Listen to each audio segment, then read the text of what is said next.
No one likes paying taxes. This is why many of the world's largest companies, as well as some of the richest people on the planet, simply don't. But for the rest of us, the little people that actually do have to sign over a share of our income by April 15th every year, we can at least take some solace in the fact that our rates are set by elected representatives, and that in theory, at least we have some say over how these funds will be spent. Okay, maybe it doesn't actually work that way in reality, but it is a comforting thought. Still, even at their most corrupt, convoluted, and confusing, modern systems of taxation are actually a remarkable improvement over the methods employed by ancient societies to raise revenue. You may not feel that the moral arc of the universe is bending towards justice when you file your taxes every year, but the reality is that though things could certainly be better, they could also be much, much worse. Taxes have, after all, been a steady feature of every society, meaning that a wide range of methods for collecting revenue have been employed for thousands of years, with trial and error weeding out the most inefficient approaches. Throughout the 1,000+ years of Roman civilization, Rome would employ almost every conceivable procedure for collecting revenue, but one particular method remains most closely associated with Roman taxation, due to its inherently exploitative nature, staggering inefficiency, and unrivaled ability to foster corruption at the very heart of the Roman state.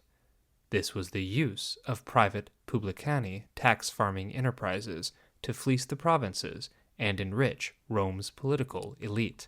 But if this approach was so hated by subject populations, and so inefficient at actually raising revenue for the Roman state, why was it employed for so long and in so many different settings? The answer illuminates one of the central flaws of the Republican political system, that its aristocrats were willing participants in a number of schemes which they knew full well would have disastrous consequences for Rome as a whole, but did offer immediate, short-term, private benefits. The public interest was of little concern when so much money was up for grabs by those with political connections.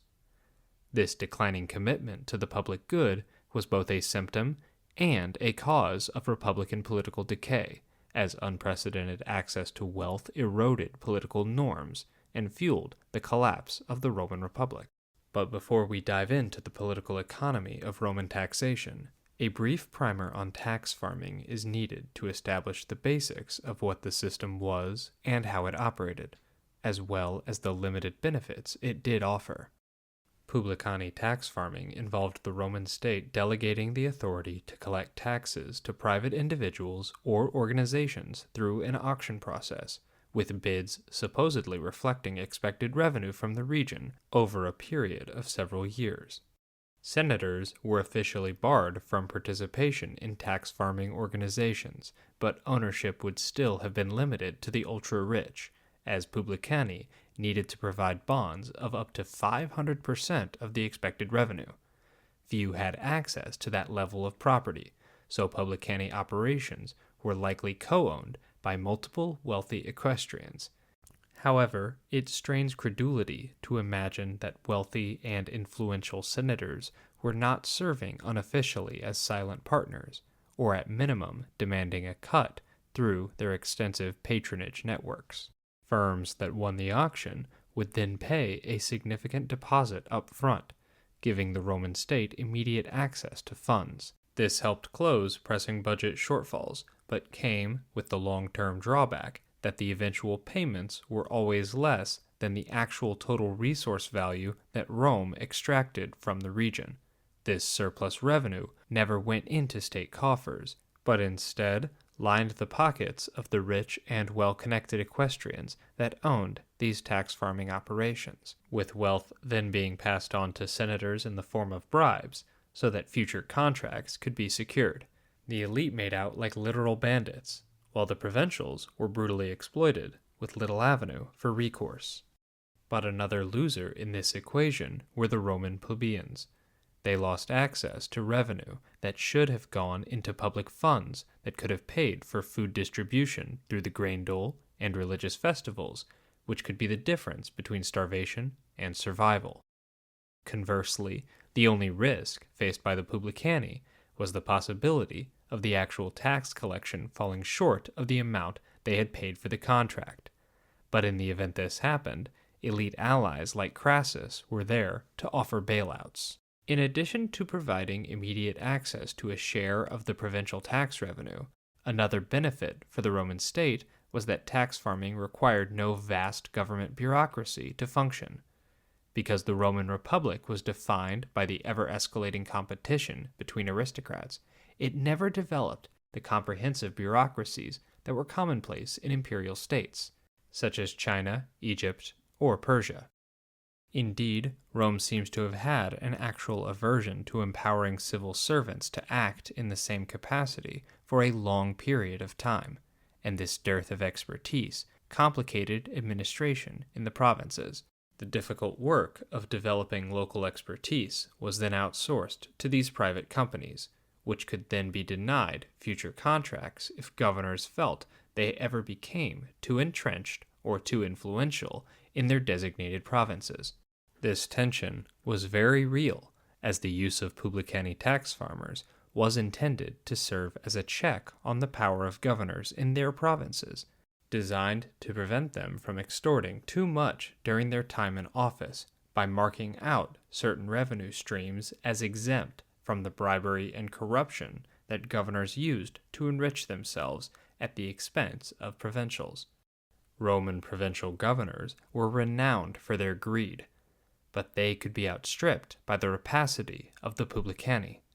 One legate, named Publius Rutilius Rufus, was even brought to trial by equestrians who felt that he had blocked them from exploiting the provincials to the degree that they desired. Rufus was, by all accounts, actually a sound administrator who refused to line even his own pockets, but his steadfastness isolated him from Rome's corrupt elite, and he was forced into exile. Not all governors were as upright as Rufus, however, so the fact that tax revenue had in effect already been paid by the Publicani meant that it was never concentrated in one administrative location where an unscrupulous governor could access it before it was sent to Rome. We must remember that ancient wealth came in material form and that transporting it was far more complex than the digital transactions we make today. We can see here how the form and availability of capital directly shaped the government tasked with overseeing it.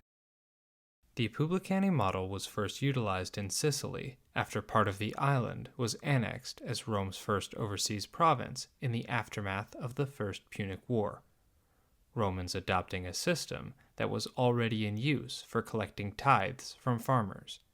But far from simply continuing an existing system, Romans instead expanded on the reach and power of the tax farmers, allowing for them to supervise the direct collection of taxes from all sources of revenue in the province.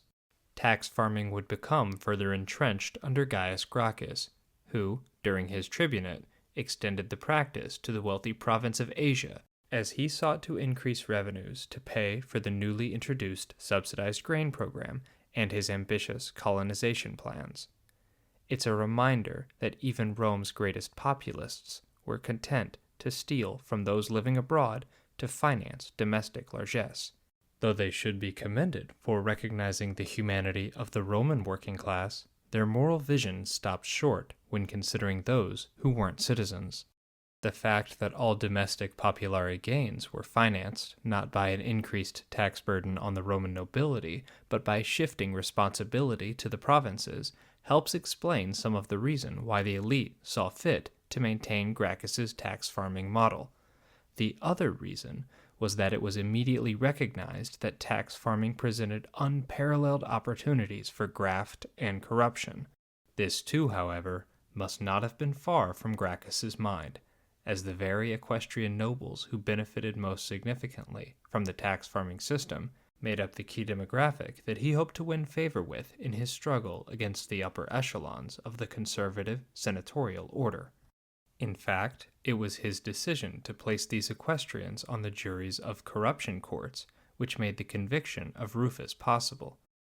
The entire operation was set up to maximize exploitation by equestrians, and anyone who got in the way, Roman or provincial, would feel the consequences.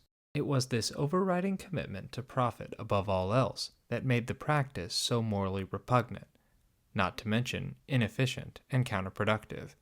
Provincials were pressed to the breaking point by Roman taxes, as they had to meet the demands of these profiteers on top of their existing tax burden.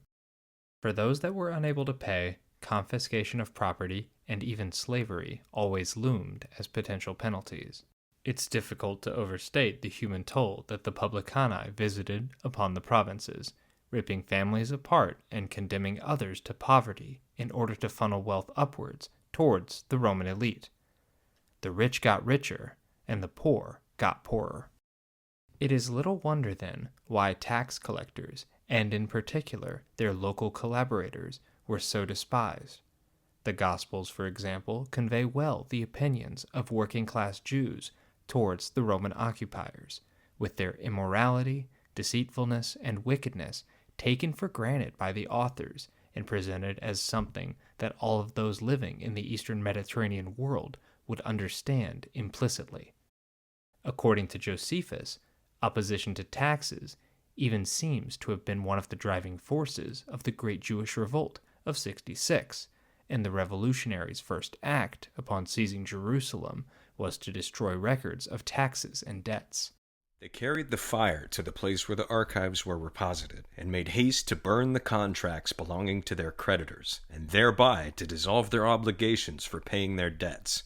And this was done in order to gain the multitude of those who had been debtors, and that they might persuade the poorer sort to join in their insurrection with safety against the more wealthy. So the keepers of the records fled away, and the rest set fire to them. It must be stressed again that in addition to being unjust, the taxes were inefficient. Upon assuming control of Rome, Caesar froze out the tax farmers and simultaneously reduced burdens in the eastern provinces by 30%, since those involved in corruption and theft rarely take notes on their criminal conspiracies. This remains our best guess for the level of graft that was occurring. The steady consolidation of Roman political power under Caesar and then Augustus would ultimately spell the end of the Publicani, as their influence waned considerably with the death of the Republic.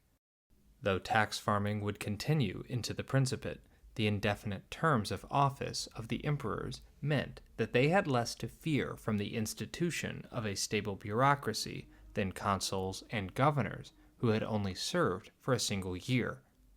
The potential for a power struggle with local administration disappeared completely as bureaucratic loyalty was devoted entirely to the person of the emperor. Furthermore, the state treasury that had once been neglected in favor of private gains for the elite was now indistinguishable from the emperor's own personal checking account, and emperors were less inclined to cut senators and equestrians in on the profits of empire, as these groups no longer had to be placated politically. But while Publicani tax farming declined in importance, that isn't to say that provincial administration became any less repressive or arbitrary. We must remember that the Jewish revolt occurred well into the reign of the Julio-Claudian emperors. But it is ironic that while the Romans lost political liberty at home, provincials gained a small respite from one of the worst aspects of Roman rule.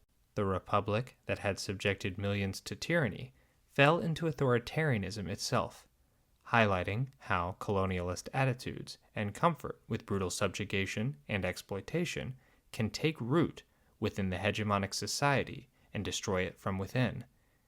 Any republic that chooses tyranny for some will eventually collapse and bring tyranny to all.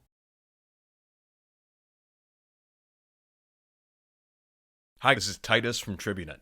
If you enjoyed the video you just saw by Gaius, and if you're interested in thoughtful content that explores the complex culture of the ancient Romans, don't forget to hit like and subscribe.